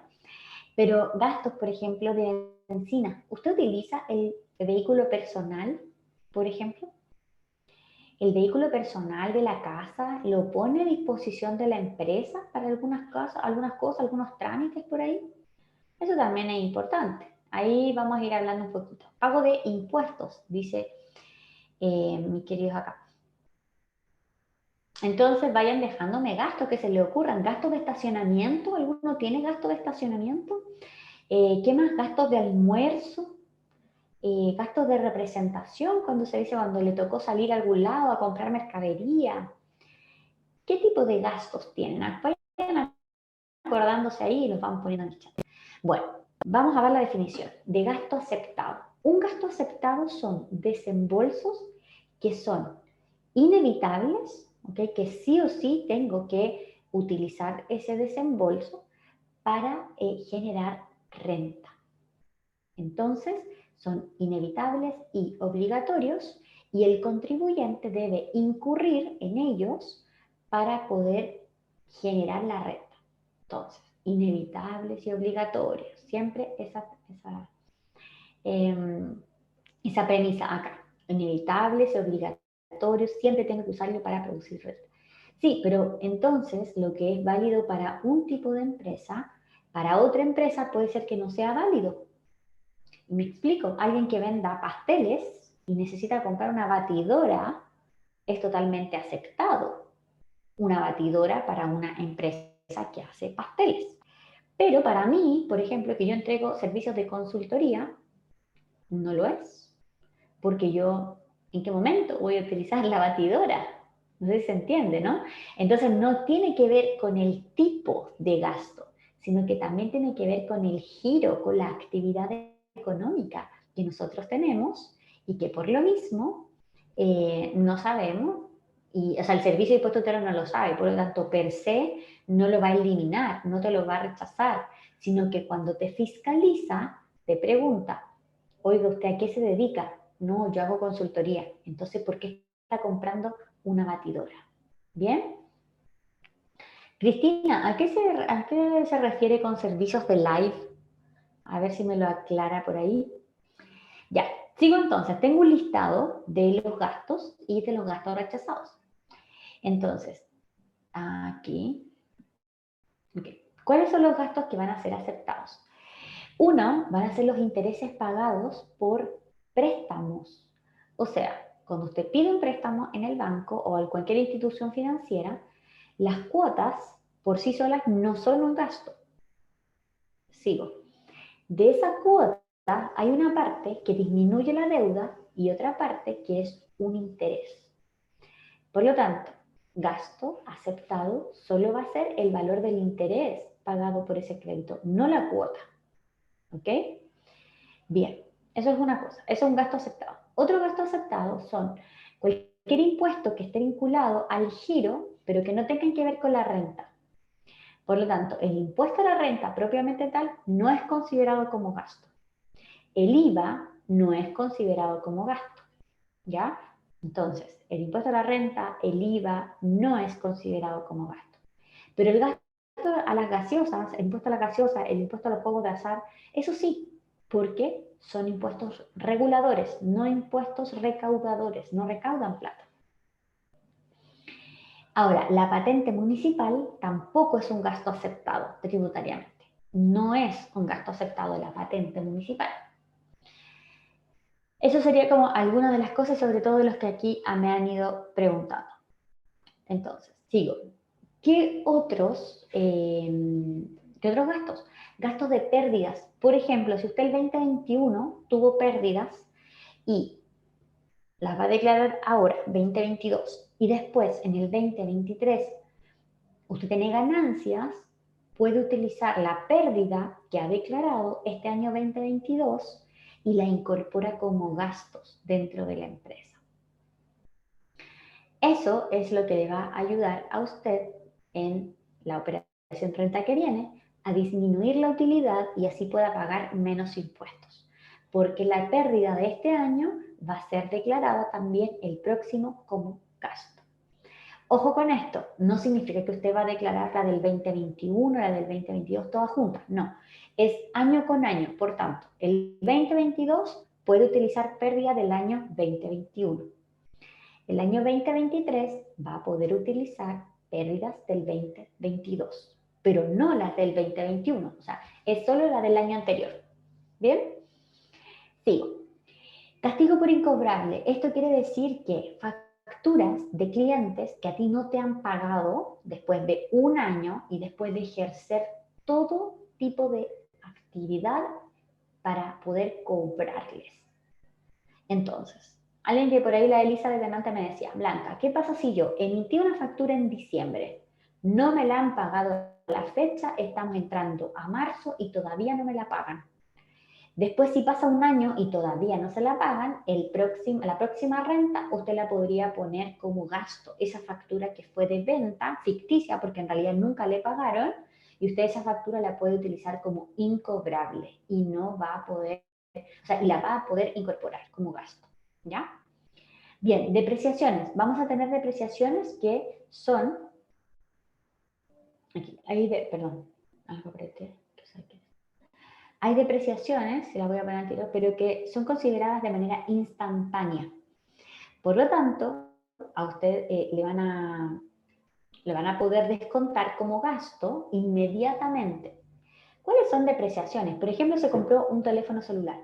Ese celular usted lo compra como activo de la empresa, pero automáticamente se considera como gasto. Usted puede comprar activos fijos para su empresa como máquinas, como un celular, como un computador, todo eso y es considerado como gasto. Y se utiliza una depreciación acelerada, que es que en el mismo momento se considera gasto y no un activo. Así ese gasto aceptado se puede incorporar y así baja la utilidad de la empresa. ¿Qué otros gastos? Por acá, otros gastos. Tenemos remuneraciones que no hayan sido consideradas como costo. Esto quiere decir que si tú costeaste algo, la diferencia entre un costo y un gasto es que el costo es un desembolso, pero que ayuda a aumentar los ingresos, versus los gastos, que son desembolsos, pero te ayudan a mantener la empresa, pero no necesariamente te generan más ingresos. Voy a poner un ejemplo práctico, un panadero. El panadero, como remuneración del panadero, está directamente relacionada a generar pan y el pan se vende. Pero la cajera o el caballero que está en la caja es una persona administrativa que no hace pan. Entonces, el panadero es un costo porque te ayuda a producir el pan, mientras que la cajera o el cajero son personas que te ayudan a mantener la empresa. Entonces, el panadero es un costo y la cajera es un gasto. Por eso acá dice que tú consideras gastos las remuneraciones que no hayan sido consideradas como costo, porque si ya son un costo, entonces no puedes volver a ponerlo después como gasto. Es uno o es lo otro, o es costo o es gasto, pero no es dos veces lo mismo. Bien, aquí me voy a saltar porque quiero ir a lo último, que son los gastos de organización y puesta en marcha, y también los gastos de promociones o de marketing, porque acá lo han preguntado. Ahí Elizabeth había preguntado si los finiquitos y las liquidaciones de sueldo son un gasto. Efectivamente, son un gasto. Contratos de trabajo y también los finiquitos que estén firmados por la dirección del trabajo o por un ministro de fe, que es un notario. Entonces, los finiquitos, para que puedan incorporarse, deben estar firmados por un notario o por la dirección del trabajo. Gastos de mejoramiento o de puesta en marcha. Esto quiere decir que cuando tú estás recién comenzando un negocio, obviamente necesitas acondicionar un local o a lo mejor necesitas crear tu página web, porque algunos no venden físico, sino que venden online. Todas esas cosas son de puesta en marcha. Entonces, todos son gastos aceptados, totalmente aceptados. ¿Bien? Lo mismo que el marketing digital, si estás invirtiendo en publicidad en Facebook, en Instagram o en Google, o tienes un correo electrónico que te cobra para poder acceder a campañas de email marketing, etcétera, todo esto es considerado un gasto, ¿ya? Y un gasto aceptado, por supuesto. Y ahí Cristina preguntaba en los servicios de Live, que me empezó a dar una explicación que me queda más claro, que dice, se le pagan a personas que son influencers para ser vivos en redes sociales y se realiza una venta de 3 a 4 horas. Claro, es como la venta efervescente, ¿cierto? Bueno, todo eso, pero Cristina, para que eso sea aceptado, la persona te debe haber pasado una boleta de honorarios, porque el servicio de un influencer es como un servicio profesional. ¿ok? Entonces, para pasar como gasto, todo lo que yo estoy hablando, para que estos gastos sean aceptados, tú debes tener documentos tributarios que lo acrediten. Entonces, como el caso de las liquidaciones de sueldo, tiene que estar el contrato de trabajo firmado, los finiquitos firmados ante notario. Ojo, los contratos de trabajo no es necesario que estén firmados ante notario, no es necesario, pero los finiquitos sí. Y para todos los gastos que yo he hablado necesitas o factura o boleta, pero siempre tiene que estar. Tú no puedes no tener ningún respaldo y solo la transferencia. No, eso no es aceptado. ¿Ya? Bien, ¿qué pasa cuando tú realmente te dijeron que no es aceptado y que realmente sí lo ocupaste y sí lo gastaste? A eso se le llaman gastos rechazados. ¿Ya? Entonces, vamos a tener gastos rechazados, por ejemplo, cuando un gasto no tenga relación con el giro. Se dedican ustedes a otra cosa. Y compraron algo que nada que ver. Compraron una bicicleta, cuando ni siquiera necesitan la bicicleta para su giro. Entonces, nada que ver, entonces gasto rechazado. Y aquí vamos a andar muy en profundidad a lo que es el gasto rechazado con vehículos. Por sí solo, un vehículo no es aceptado, a menos que sea una camioneta pick-up. Son estas camionetas que son abiertas atrás, o los típicos furgones, el furgón, la Fiorino, que es como esta tipo camioneta, pero que es cerrada atrás, las que son blanquitas, esa es la Fiorino, o también alguna camioneta van, como estas para transportes de pasajeros. De lo contrario, si es un city car, si es un vehículo personal, así como sedán, donde tú transportas a tu familia, ese vehículo es un gasto rechazado. Entonces, si el vehículo no cumple con ser las características para que sea aceptado, entonces todo lo asociado al vehículo estará rechazado. Gastos de mantención, gastos del TAC, gastos de los pasos, ¿cierto? De las entradas y las salidas de las carreteras, a eso me refiero. También mantenciones del auto, todo eso va a estar rechazado. Ángela dice, yo entrego en mi vehículo el delivery. Lamentablemente, Ángela, está rechazado ese gasto, el gasto del delivery con tu vehículo personal, porque es lo que se llama un station wagon. Ahí ya tendrías que buscar a lo mejor una empresa que te ayude a hacer los delivery o simplemente vas a tener que perder ese gasto porque no lo vas a poder incorporar. Y una posible solución es que tú abras el giro de delivery y pidas autorización al Servicio de Impuestos Internos para utilizar tu vehículo personal para estos efectos. La petición es una petición administrativa que tú debes subir a la página del servicio para que ellos te contesten. ¿Alguien quería decir algo que han abierto el micrófono o fue sin querer? ¿No? ¿Estamos bien?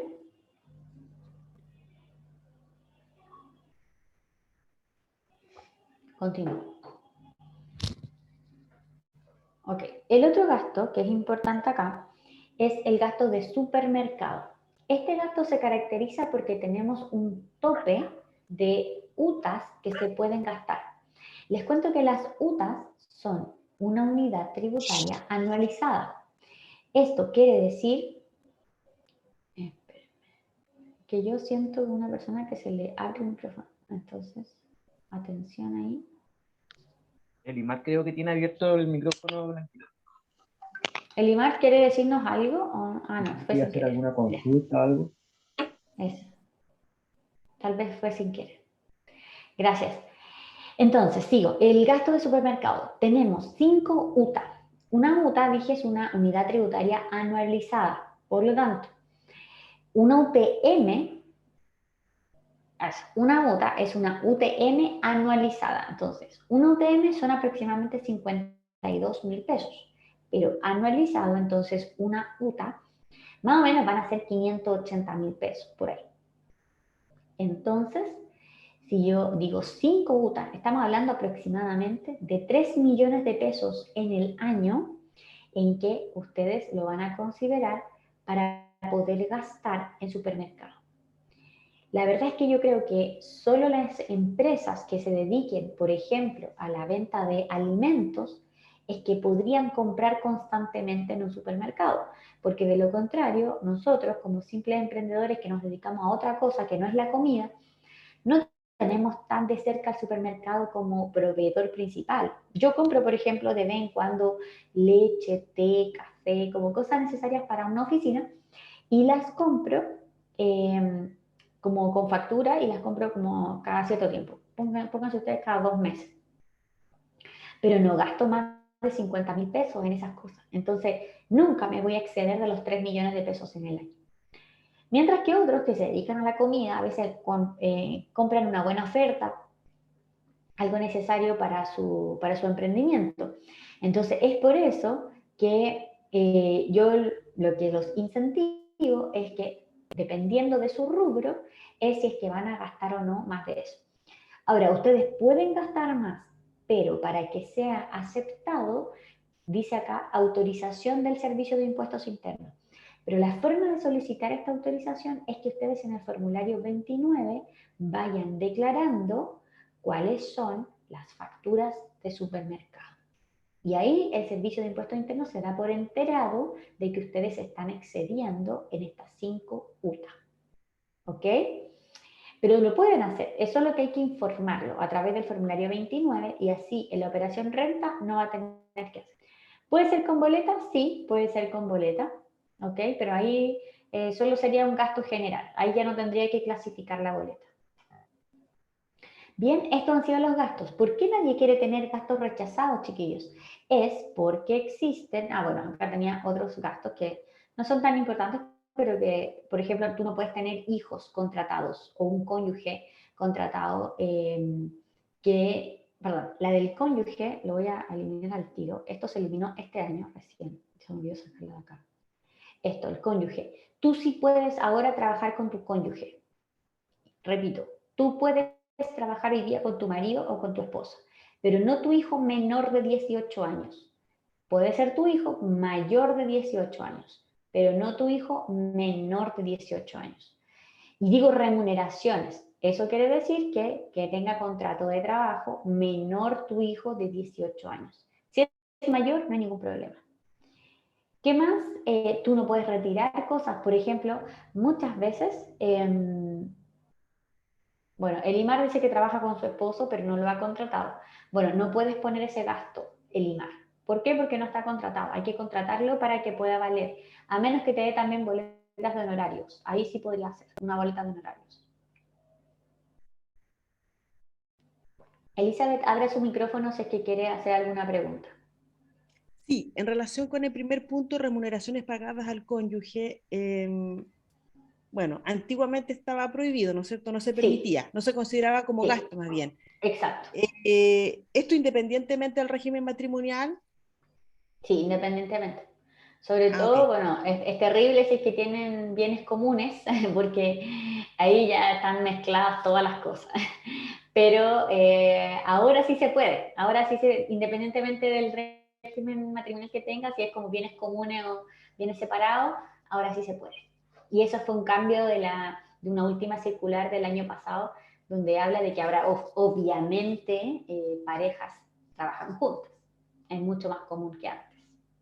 Que antiguamente también, y es un poco como el mito que existía antes, era como que prácticamente las mujeres, y esto era muy sesgado, y esto es verdad, era muy sesgado porque se pensaba como que se creaba un sueldo a las mujeres, pero las mujeres estaban siempre en la casa y no trabajaban efectivamente en el emprendimiento.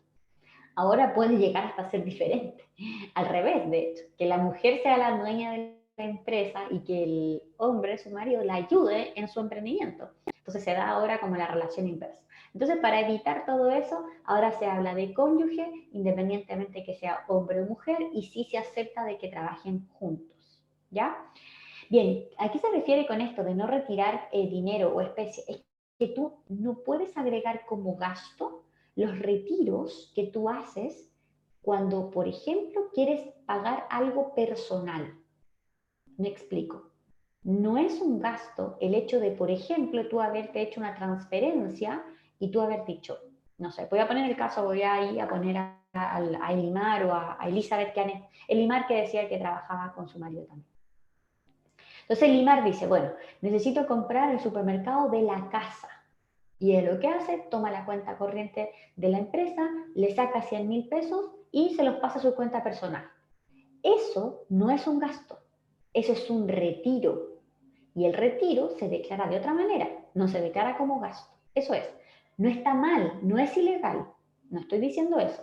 Lo que estoy diciendo es que no es considerado como gasto, es considerado como un retiro. Entonces, los retiros que haces en dinero o en especies, cuando dice especies porque a lo mejor, por decir algo, tienes un mini market y sacaste cosas para cocinar. O sea, yo creo que el que tiene mini market y que no lo haya hecho, obvio que lo ha hecho, que es que ahí tiene todo para cocinar, sacó algunas cosas y se las llevó adentro, cocinó y después salió a atender el almacén o el mini market. Entonces, esas especies que se retiraron, eso no es un gasto, eso es un retiro, que fue en especies. No en dinero, pero en especies, ¿ya? Bueno, ¿qué otras cosas? No pueden ser considerados como gasto algún préstamo también. Los préstamos no son considerados como gasto. ¿Bien? Eso. Ahora, nadie quiere tener gastos rechazados porque los gastos rechazados tienen sanciones. ¿Qué sanciones? Pues el 40% del gasto rechazado lo paga la empresa como una sanción cuando tú tienes un gasto rechazado. Ahora, si ese gasto rechazado puede ser relacionado al dueño de la empresa, entonces ya no paga el 40%, sino que lo que hace es aumentar los retiros del dueño y el dueño paga un 10% de ese gasto rechazado. O sea, es más barato asignárselo al dueño que tener un gasto rechazado por la empresa. Pero nadie va a tener gastos rechazados aquí, así que yo le estoy avisando para que ninguno tenga. ¿Ok? Bien, y vamos a llegar, y con esto vamos a terminar aquí, porque la próxima sesión vamos a entrar en materia ya más matemática. Pero, ¿cómo vamos a ir terminando? Y ahí Israel, mientras tanto yo voy mencionando esto último, es que Israel les acaba de dejar la encuesta para que puedan ir completándola ya, mientras vamos cerrando. Con esto vamos a cerrar, que es dentro de la línea de tiempo, recuerden y volvamos al foco de esta clase, que es el ABC de la operación renta. Entonces yo les presento esta línea de tiempo. Hablamos primero del cierre contable y de la importancia de tener los libros contables que estén al día. Por lo tanto, hay que tener, según el libro según el tipo de contabilidad, un libro contable. Y además, para cerrar, tengo que agregar los últimos gastos. Entonces, por eso yo les doy un listado de cuáles son esos gastos que pueden agregar y que no pagan gastos rechazados. Eso por una parte. Y ahora, en marzo, nos corresponde entregar la información detallada, no solo en libros contables, pero sí se detalla información contable en declaraciones juradas. Estas declaraciones juradas se entregan ahora en marzo con fecha límite 30 de marzo.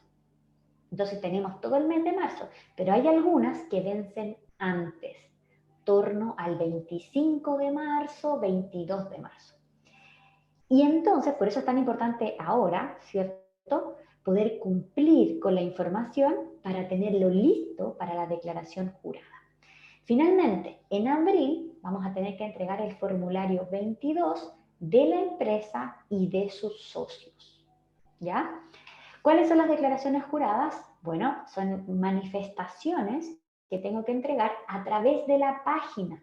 Ojo, que nadie vaya a pensar, porque, y esto me ha pasado, ¿cierto? Personas me preguntan, Blanca, ¿la declaración jurada se hace ante notario, por ejemplo? La respuesta es no.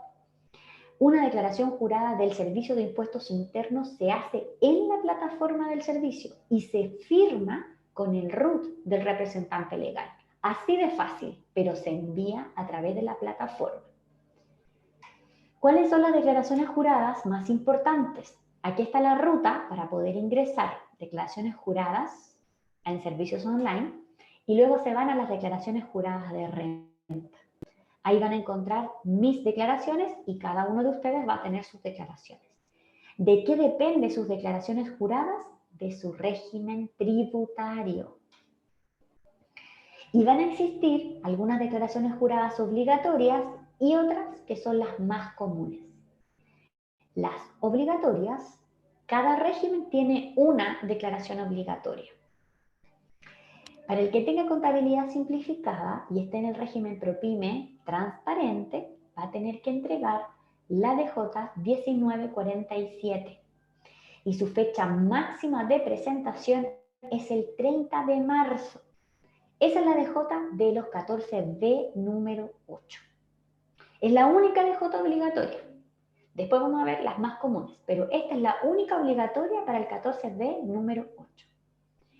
Para el 14D número 3 corresponde a la DJ 1948, que es la declaración de los retiros, es decir, cuántas veces, sí, la pregunta de Elizabeth es un sí, que sí se les facilita esta presentación, así que no hay problema, este detalle es suyo. Entonces, para el régimen 14D número 3, se declaran los retiros, es decir, todas estas veces que usted desde la cuenta de la empresa se pasó plata a la cuenta personal o usted sacó en efectivo también dinero, esos retiros se declaran aquí, si usted está en un 14B número 3. Y también su fecha de presentación es hasta el 30 de marzo. No tenía acá escrito, pero en la presentación que les voy a mandar y que Israel después se les va a mandar a ustedes, a los inscritos, les voy a incluir la DJ 1943, que es la que les corresponde a los que tengan renta presunta, que también es hasta el 30 de marzo, así que están igual.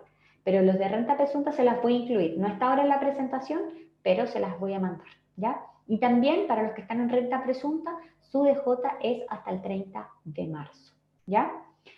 Súper, recuerden, vayan respondiéndole la encuesta, porque si no, se entiende como que estas charlas no les gustan, no son necesarias, y eso no es así. Bien, esas son las obligatorias. Ahora, existen declaraciones juradas que son comunes. Esto quiere decir que sin importar su régimen tributario, ustedes la van a tener que entregar. Pero siempre y cuando tengan este gasto. ¿Qué gasto? 1. Servicios de honorarios. Es decir, personas que hayan trabajado para ustedes con boletas de honorarios y les hayan entregado boletas a ustedes. Si usted recibió de parte de un trabajador con boletas de honorarios, ¿cierto? Una boleta y usted la declaró en el F29, esta DJ la tiene que presentar y es máximo hasta el 28 de marzo. ¿Ok? Otro gasto importante, bueno, así se ve la DJ de honorarios. Otro gasto importante es el de sueldos, incluyendo el autocontrato. Es decir, cuando... A ver, y la 1947, ¿a qué se refiere, querida mía? Casas creativas. La 1947 ya la pasamos y es una DJ para los 14 de número 8. Esa DJ es hasta el 30 de marzo, ¿ya? Eso, fue la primera que mencioné, por si acaso. Ya, la DJ de sueldos es una DJ en el caso de que usted tenga personas contratadas, sea uno o más trabajadores. Entonces, con uno solo ya tiene que entregar esta DJ. Lo mismo con las boletas de honorarios. Y sin importar el régimen, o sea, a todo evento que usted tenga un trabajador o que usted tenga una boleta de honorarios, hay que entregar la DJ. Y la DJ de sueldos, entonces, está hasta el 28 de marzo con fecha máxima de presentación. ¿Ya? ¿Alguno de ustedes tiene más de 5 trabajadores de los que están aquí? ¿Hay alguien que tenga más de 5 trabajadores? Contratados, por supuesto. Yo no me voy a meter con las irregularidades, porque alguien puede tener 10 trabajadores. Bueno, el que tenga más de 5 trabajadores, como Eli, la Eli, sabrá de que hay que entregar la información ante la dirección del trabajo. Ya se viene entregando toda la información de los finiquitos, de los contratos, todo ante la dirección del trabajo. Entonces, por primera vez, el Servicio de Impuestos Internos se va a conectar con la página de la Dirección del Trabajo y va a generar una declaración jurada propuesta. Pero si la Dirección del Trabajo no tiene la información actualizada, obviamente esa DJ va a quedar desactualizada. Entonces, lo primero que hay que hacer es ponerse al día con la información de la Dirección del Trabajo para que después esto cuadre en la DJ que llega al Servicio de Impuestos Internos. ¿Ya? Ese es como un cambio muy importante este año. Y así se ve la DJ. Bien, entonces Entonces, en la próxima sesión vamos a hablar del formulario 22, cómo vamos a calcular los impuestos y así realmente entender qué significa un régimen tributario, qué significa el otro y, por supuesto, el paso a paso matemáticamente. ¿Ya? Elimar, ¿y quién te habló de la DJ 1837? ¿Te apareció en alguna parte? Vamos a ver las DJs, veámoslas aquí. Vamos a ir a acá. Si usted quiere ver cualquier otra DJ, para todos los que estén acá conectados, entonces, vamos acá. Si quiero ver todas las DJs, porque hay millones, digo millones no es tanto, pero hay muchísimas. Entonces, vamos acá a servicios online y de servicios online nos vamos a dirigir a declaraciones juradas. De las declaraciones juradas nos vamos a las de renta. Y de las de renta ya voy a entrar a más información. Y en la primera dice formularios y plazos.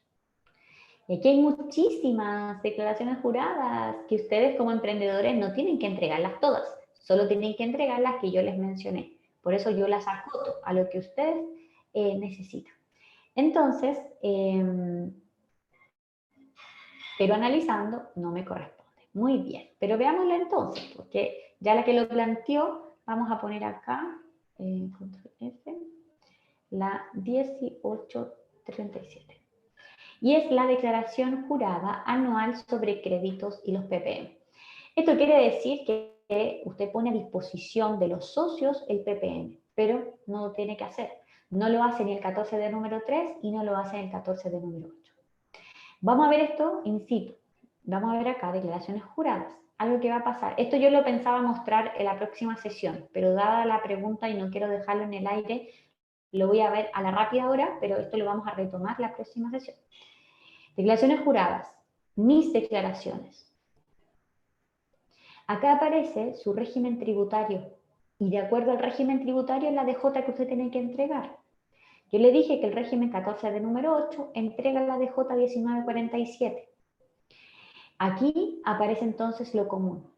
Y si a usted acá le aparecía, por ejemplo, como dice el IMAR, la 1837, y usted sabe que no la tiene que entregar, fácilmente aquí, usted en este botón rojito, usted la puede eliminar, porque el servicio a usted le va a considerar lo que para usted sea obligatorio de acuerdo a su información. Pero lo que está acá es solo una propuesta. Usted y su contador tienen que discriminar si esto le corresponde o no le corresponde. Por ejemplo, acá a mí me aparece la 1887, pero si yo no tuviese trabajadores, no la tengo que entregar porque ¿qué voy a declarar? No me pueden obligar. Entonces, la única obligatoria es la 1947 o la 1948. Esas son las únicas obligatorias. Y estas de sueldos, de honorarios, de los PPM, son todas comunes, pero que en realidad, si no las tengo que entregar, no me pueden obligar. Porque si está en cero, no se envía en cero, no se envía simplemente. ¿Ok? Bien, mis queridos, entonces quedamos disponibles para las preguntas ahora. Si alguien quiere levantar la manito, vamos con ello. Si no, ¿cómo se consideran los subsidios estatales? Muy bien, son ingresos no renta. El subsidio de 1 millón de pesos que se entregó el bono alivio a las pymes es considerado un ingreso no renta, por lo tanto no tributa. Lo que sí tributa son los subsidios por las contrataciones. Se deben agregar como ingresos porque probablemente esos mismos después se utilizaron para pagar cotizaciones previsionales. Por lo tanto, ahí se netea el ingreso con el gasto. Entonces, lo único que es considerado otros ingresos es el ingreso a los subsidios de las contrataciones, mientras que el bono alivio a las pymes no es considerado un ingreso. Blanquita, en relación con eso, por ejemplo, los subsidios que da Cercotec,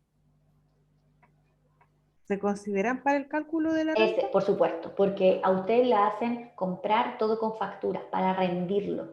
Entonces, es un ingreso, pero después usted tiene todos los gastos con factura, entonces ahí se netean. Entonces, nadie, esto quiero que quede súper claro, con los subsidios del Estado nadie paga impuestos, pero sí deben declarar.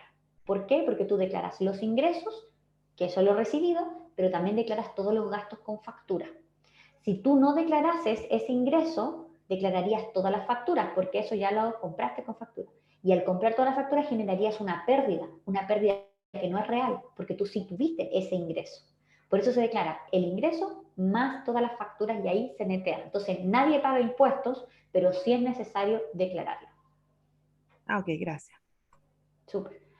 Bien, entonces, no veo más preguntas. ¿Alguien que quisiera abrir su micrófono? Última posibilidad. Bien, entonces vamos contestando a la encuesta que les ha dejado Israel, que es muy importante para que se sepa que estas capacitaciones son necesarias y ahí también manifiestan otras necesidades de capacitación, tal vez de otros temas, pero es necesario. Muchas gracias por su atención, chiquillos, que tengan una muy buena tarde. Nos vemos la próxima semana en la sesión 2. Gracias, Blanquita, gracias por tu apoyo. Nos estamos viendo la próxima semana. Un abracito, que estén muy bien. Chao, chao. Chau, chau. Muchas gracias.